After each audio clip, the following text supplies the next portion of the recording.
Hi guys, magandang hapon. Kumusta po kayo? Kumusta naman ang araw ninyo?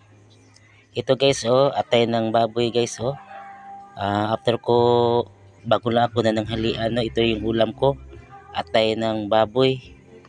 Bigay pa ito ng kapitbahay. Tapos, meron ako Abdulsan dito guys. Iinumin ko ito. Yan. Ah, pwede ito gamot sa mga guys. Yung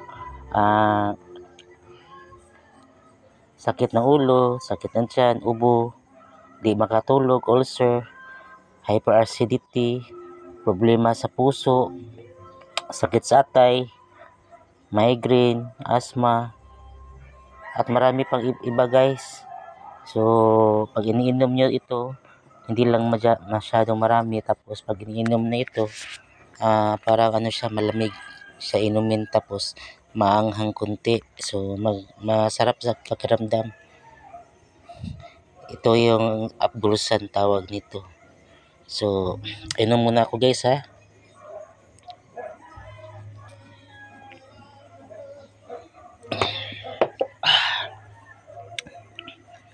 Yun guys, sige guys. Ingat kayo palagi. Bye bye.